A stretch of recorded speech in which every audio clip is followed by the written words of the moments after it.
no one knows better than her what it takes to go from one sport to the next. She is arguably the most successful fighter to go from boxing to MMA, and the most decorated fighter, if you count everyone who even dabbled in both sports, to ever compete in boxing and MMA. Her name is Holm, and she joins us on the phone right now. Holly, how are you?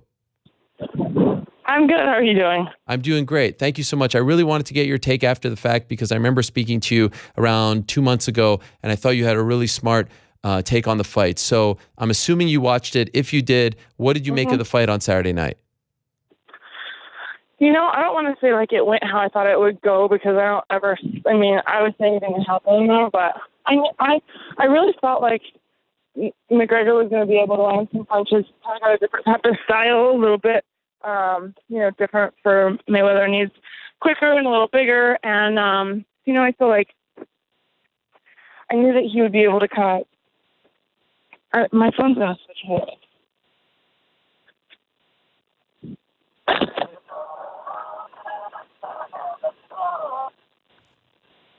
Hello? Are you there? I'm sorry. No problem. I'm there. I was getting in my car. What I was saying is I think that I felt like McGregor was going to be able to land some shots on Mayweather at first, and which he did. I gave him easily the first 3 rounds, arguably the fourth, maybe eighth, but the beginning of the fight, but with that being said, Mayweather always kind of lets people kind of punch a little bit and has more of a slower start and paces himself. And, so it didn't surprise me that Mayweather was kind of, letting McGregor do his thing. But I also think at the same time, McGregor was frustrating Mayweather. It's been a long time since someone frustrated Mayweather in there. And just by his different style. And, I know that being a lefty, McGregor was kind of throwing a couple of those backhand uppercuts because Mayweather leans to the right. He always kind of fights like that in his defensive style. So I felt like he did some good things, and I'm proud of both of them. I think it was a big fight. I think McGregor showed people. I think he really surprised a lot of people. And Mayweather, now he's got 50-0. I mean, you can't really. I think a lot of people were happy to watch the fight. Some people were thinking it was just this big joke, and I think that just showed that in this, it's martial arts, whether it be boxing or MMA. I think that it showed that, it's just two people passionate about fighting, about martial arts. And, they were able to kind of bring their best to the table. And, that's a big deal to be able to take on some, Mayweather and be able to make it a fight. So I thought it was entertaining to watch. So do you believe, because I see most sane-minded people say, great fight, everyone's a winner, Conor did better than I expected, etc. But there are some people who seem to believe that Floyd just basically gave up those first few rounds. I thought Conor won the first 3. I thought he was aggressive, he was landing punches, and you can argue he won the 4th. Do you give Conor credit for those early rounds, or do you think that was just Floyd, as he said, the game plan, let him punch himself out, and then I would take over? I give Conor the credit in those rounds. I think that Mayweather is more of a slow starter, and he's kind of the master of, saying before the fight, like, the later it goes, the more it's going to be in Mayweather's favor, because he does take it in the later rounds, and he's really good at pacing that. And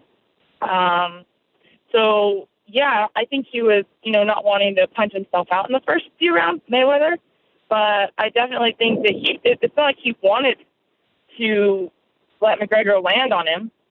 So you can't say that Mayweather let him do that. That's just any fighter, especially a fighter that's 49-0, will not just get in the ring and say, I'm going to let this person hit me. Yeah. Maybe he wasn't as aggressive in the first few rounds. I don't think he ever is really the aggressor in the first few rounds. However, he still moves and is so defensive, he doesn't let people land shots on him.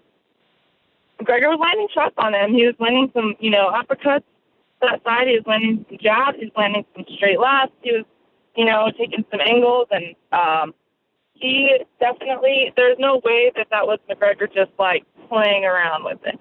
Like I said, no fighter, especially one that's undefeated, gets in there with that kind of mindset. Do you think in a way McGregor hurt himself by gassing out? Had he not had cardio issues and not tired himself out, do you feel like he could have done even better? I think he could have done better, but I think that that's just what comes with 49 fights of a 12-round fight. Mayweather has that experience, so it's kind of hard to know what that is going to feel like to have 12 3-minute rounds, and you've never done it before. And to keep things kind of in, so people can kind of, it's just to have people like look at it a little differently. The 5-minute round in MMA is 25 minutes. Well, a boxing fight is 36 minutes. So it's 11 minutes more. A 3 5-minute round is 15 minutes.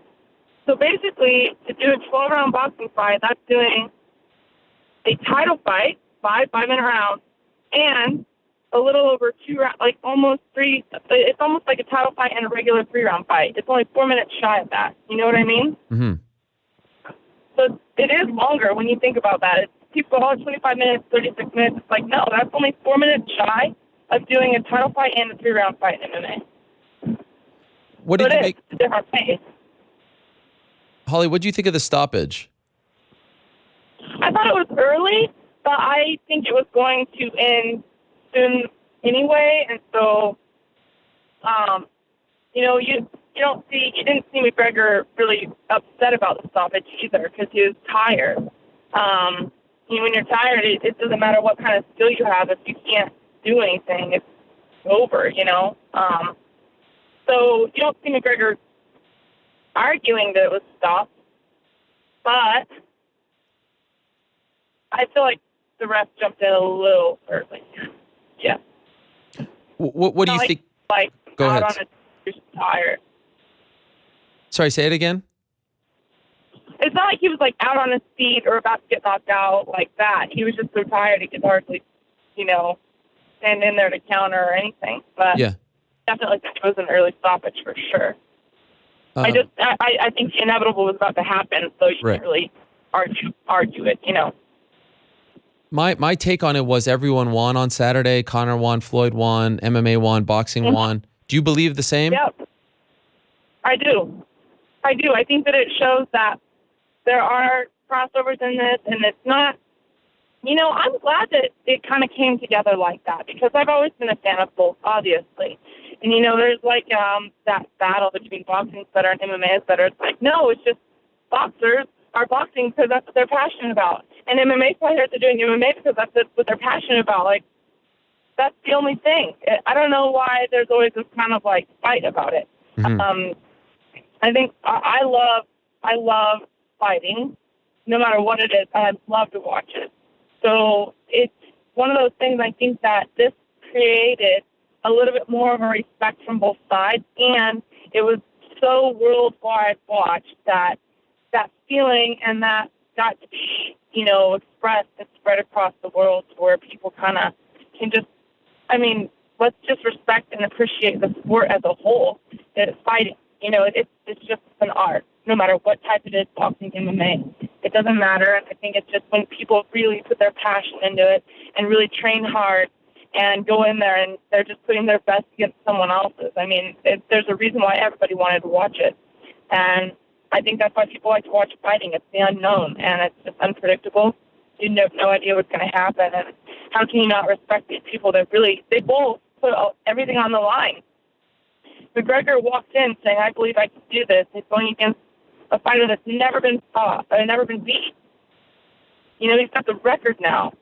That's a big thing to take on. A lot of people wouldn't even be able to fathom what kind of mindset you would have to have in order to do that. A lot of people would not be able to do that. And Mayweather, because anything can happen in a fight, any punch can end it. He's putting a lot on the line to make it 50-0 or to lose somebody who's an MMA fighter who never boxed before. That's a lot to put on the line. But there's a reason why, like I say, there's a reason why Mayweather was 49-0. It's because he does believe in himself as well. And, it's one of those where they kind of just, they put themselves on the line. They really put themselves out there. And I'm proud of both of them. Considering what you saw from Conor, would you suggest to him to keep boxing, or do you think at this point he should just go back to MMA? I honestly think he can do either. I really do. I think, and especially after this fight, think about how much he's probably learned and how much he would probably think I could do this better and I could have done this. And this was great that I did, and so I can, use this as one of my tools that'll keep with me forever. I mean, after each fight, especially a fight like that, you learn so much. I think he can honestly do either one. Wow. By the way, who were you rooting for, considering your ties to both sports? Were you rooting for anyone in particular? You know what? I was so I just wanted to watch it, and I really, what I was rooting for is for both of them to be able to show what they could do, because I respect both of them as fighters, and there's a small piece of me that wanted to see, McGregor be able to really pull it off, and then there's this other part of me that's like, we don't ever get to see a fighter that's 50-0, and so we get to witness that. So really, history was going to be made one way or the other, and so I wasn't going to be upset either way. There was a little selfish part of me that I wanted to be the only one that did both. But, I wasn't sitting here saying, oh, I want this person to go down. I really, that wasn't in my mind at all.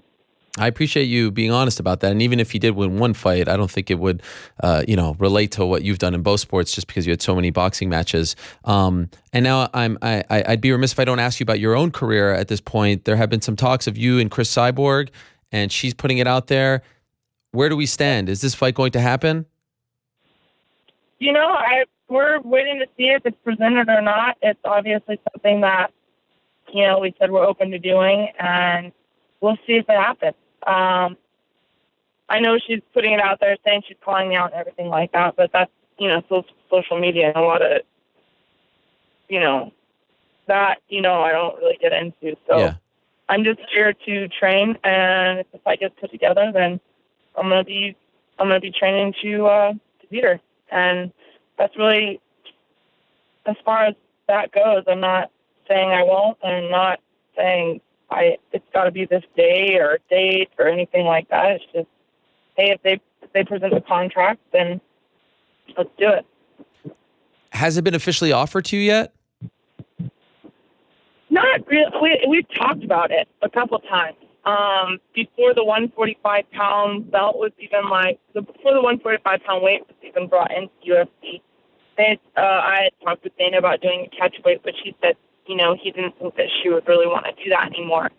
And I said, well, I'm open to a catch weight, whatever. And then the 145-pound belt came in, and that's when she was kind of on like a suspension for the USADA.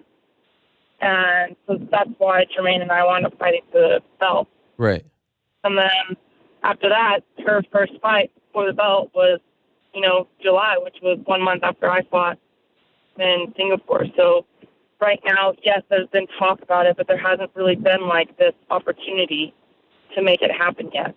So now that it's an opportunity, now that it makes sense, let's see if it goes through. Would you like for it to happen? Is this the fight that most interests you right now? I always want to take whatever opportunities in front of me and whatever challenges me. So, yeah, I said let's make it happen. But I'm not going to sit here and just focus on that, because what if they come and say, well, we have this other fight? Well, then I need to be ready for that. So, yeah, like I said, I'm training. I'm at the gym. I'm trying to go 70%, not 100%, because I don't want to be burned out. And whatever comes my way, I want to be able to kick it in second gear and go hard. When do you want to fight? In a perfect world, when do you want to return? I'm ready to be in a training camp anytime soon. I mean, I'm ready. Okay. I'm healthy and everything's pretty. I mean, I really I've got nothing really. Okay.